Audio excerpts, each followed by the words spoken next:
Hey everybody, it's me again, MW Smith, right? Um I figured out the links, the missing links.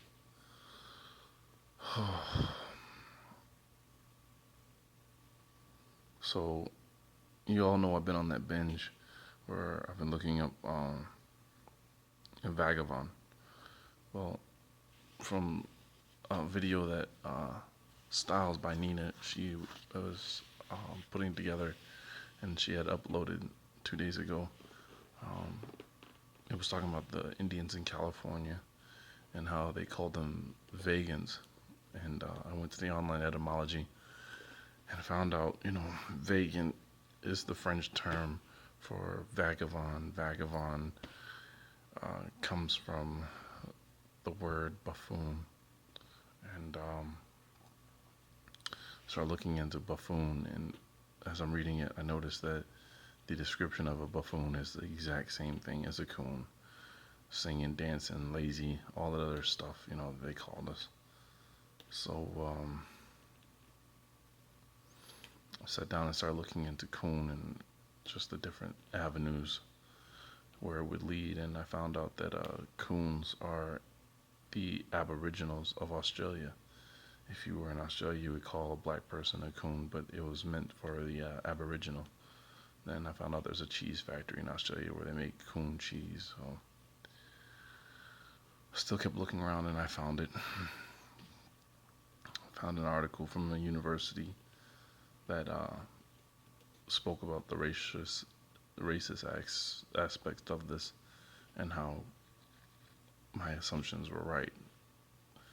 Coon is a buffoon. I'm sorry, now I almost said baboon, not baboon, but a buffoon. And buffoon is the vagabond, which leads back to our Native American roots.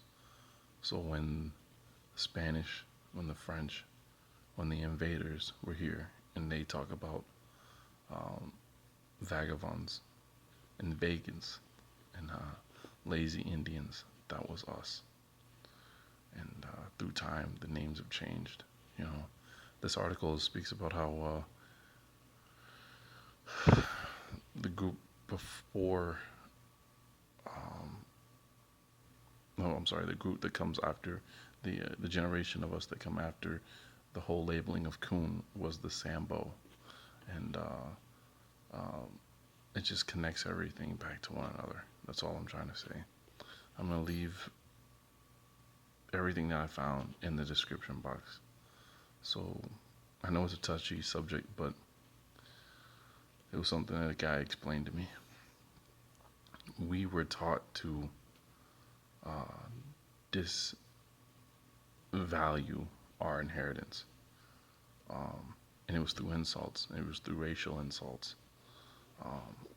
We looked at what we had, being Native American ourselves, and we didn't want that if it meant that we would have what the invaders brought, if we would have their form of government, because what we looked at wasn't good enough, you know. Um, Once again, I think back about that whole fact that our ancestors, were all big into getting Cadillacs and pinstripes, and